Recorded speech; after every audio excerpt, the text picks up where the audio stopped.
Bienvenue dans l'essai Occasion Motorise de la Triumph Thunderbird 900. Aujourd'hui, il ne s'agit pas seulement des chiffres de la fiche technique, mais aussi de découvrir les sensations offertes par cette moto au quotidien et de déterminer à quels acheteurs elle peut convenir sur le marché de l'occasion. Nous suivrons un fil conducteur clair. Tout d'abord ses origines et son évolution, puis sa technique, son design et son ergonomie.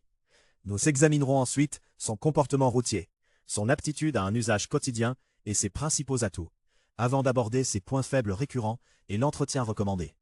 Nous ferons également le point sur les accessoires, la disponibilité des pièces détachées, les prix du marché et les principaux éléments à contrôler lors d'une inspection.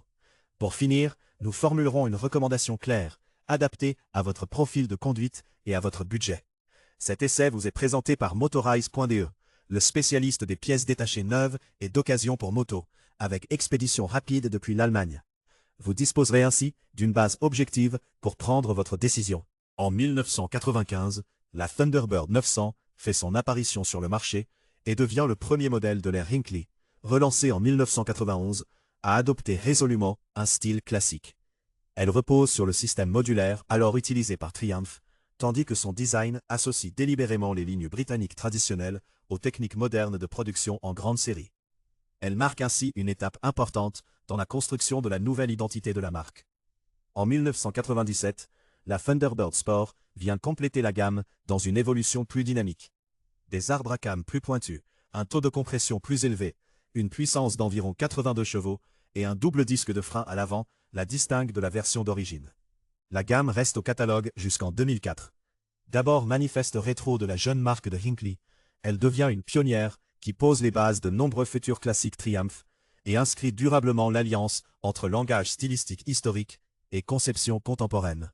Dans le cadre à épines dorsales en tube d'acier, prend place un 3 cylindres en ligne de 885 cm3, refroidi par liquide, doté de 2 arbres à cames en tête et de 12 soupapes. Il développe environ 69 chevaux. Son couple maximal de 72 Nm est atteint à 4800 traires-minutes. Un vilebrequin calé à 120 degrés détermine le rythme du moteur, tandis que 3 carburateurs à dépression constante préparent le mélange.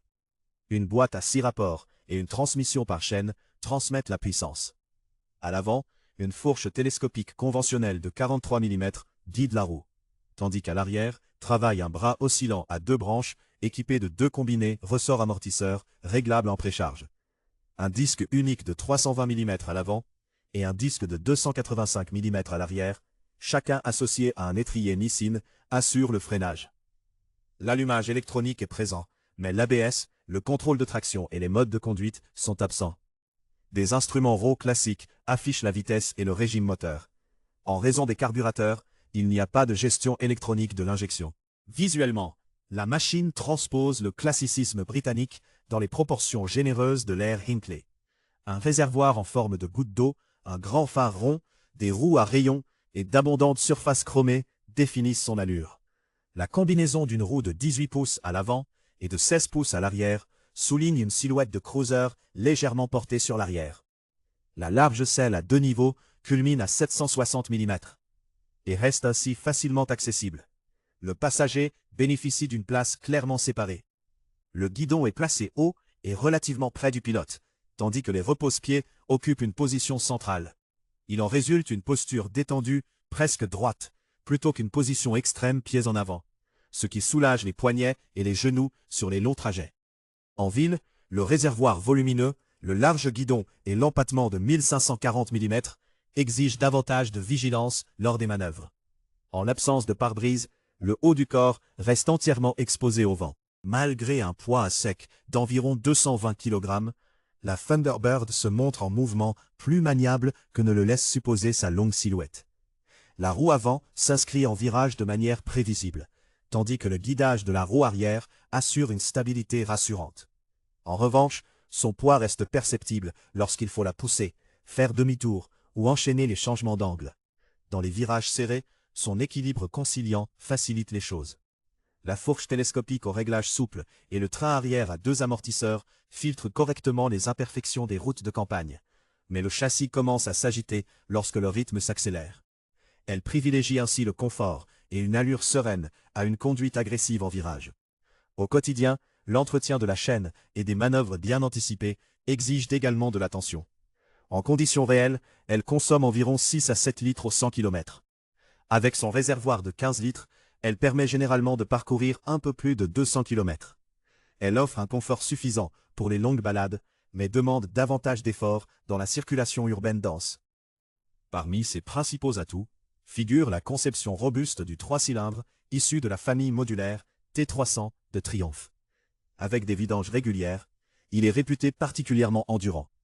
Des intervalles d'allumage réguliers et 2 arbres d'équilibrage atténuent efficacement les vibrations gênantes, offrant ainsi une douceur de fonctionnement raffinée que ni un bicylindre, ni un 4 cylindres ne reproduisent exactement. Cette singularité façonne le caractère de la moto. Pour les propriétaires souhaitant la conserver longtemps, la disponibilité des pièces est également rassurante. De nombreux composants techniques ont aussi été utilisés sur les Legend TT, Adventurer et d'autres premiers modèles produits à Hinckley. Les pièces d'usure, les joints, les composants de freinage et les kits de carburateur restent donc facilement disponibles auprès des concessionnaires Triumph et des fournisseurs spécialisés. Les pièces d'occasion sont elles aussi relativement faciles à trouver. À cela s'ajoute une boîte de vitesse robuste et une transmission globalement facile à entretenir. Son charme particulier réside donc dans son esthétique classique, le fonctionnement raffiné de son moteur et un approvisionnement en pièces durablement assuré. La roue libre de démarreur à galets des premiers modèles T300 exige une attention particulière. Les tentatives de démarrage avec une batterie faible la mettent à rude épreuve. Un patinage audible peut annoncer une réparation coûteuse, car le moteur doit être largement démonté. Il faut donc maintenir la batterie pleinement chargée et ne jamais actionner le démarreur pendant plusieurs minutes. Dans le circuit d'admission, des manchons poreux, et joints toriques durcis ou des gicleurs de ralenti obstrués entraînent des démarrages difficiles, un régime instable et des à-coups à vitesse constante. Des gicleurs propres et une synchronisation correcte suffisent généralement à y remédier. Les fuites au niveau des joints de couvre-culasse sont également connues. Des bobines d'allumage ou des capteurs d'impulsion vieillissants peuvent provoquer des ratés lorsque le moteur est chaud. Sur les versions équipées d'un chauffage des carburateurs, les câbles et les éléments chauffants doivent fonctionner correctement, sous peine de givrage des carburateurs par temps frais et humide. Un remplacement régulier du liquide de refroidissement protège la pompe à eau et le thermostat. Ces points ne doivent pas être contrôlés uniquement en cas de dysfonctionnement, mais faire partie de l'entretien courant. Côté accessoires, les pièces Triumph d'époque sont particulièrement intéressantes, notamment la béquille centrale, le porte-bagages et les sacoches en cuir assorties avec leurs écarteurs.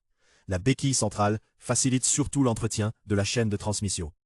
Pour les longs trajets, la bulle haute Touring d'origine est judicieuse, tandis que le petit saut de vent, plus harmonieux sur le plan esthétique, n'offre qu'une protection limitée. Pour améliorer la partie cycle, des combinés ressorts amortisseurs classiques Agon ou Icon conviennent bien à l'arrière à double amortisseur, complétés par des ressorts de fourche progressifs. Pour modifier la sonorité, mieux vaut s'en tenir à des silencieux homologués pour le système 3 en 2 de série. Les silencieux Triumph Off-Road ouverts sont problématiques sur la voie publique. Les sacoches et leurs supports doivent rester suffisamment éloignés des silencieux et de la chaîne. Les caches chromées et la protection de réservoir relèvent du goût de chacun. Des durites de frein tressées en acier, homologués ABE, et des pneus modernes aux dimensions d'origine, 110-80 ZR18 à l'avant et 150-80 ZR16 à l'arrière. Sur le marché allemand, les prix demandés se situent généralement entre 3 000 et 5 000 euros. Les exemplaires très bien entretenus, largement d'origine et affichant un faible kilométrage peuvent atteindre environ 5 500 euros.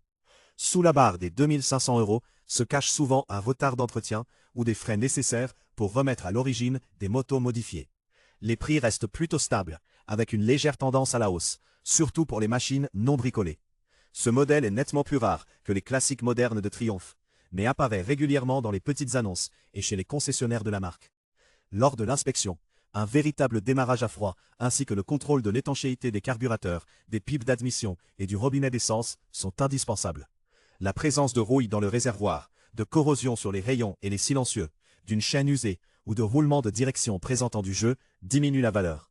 Les justificatifs attestant du contrôle du jeu aux soupapes et des autres travaux d'entretien sont de vrais atouts. La présence de l'échappement d'origine, des caches latéraux et de 2 clés est tout aussi importante.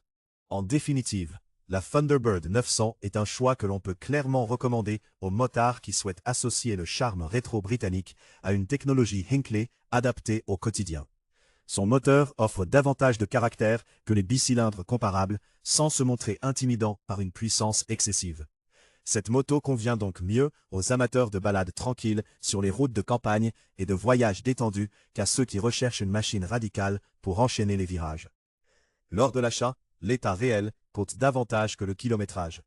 Mieux vaut privilégier un exemplaire bien entretenu, aussi proche que possible de l'origine, avec un historique d'entretien traçable, un moteur au fonctionnement régulier et un équipement intégralement conservé. Ces motos restent encore relativement abordables et il devrait être possible d'en assurer l'entretien à long terme. En revanche, je déconseille les modèles bricolés ou visiblement négligés.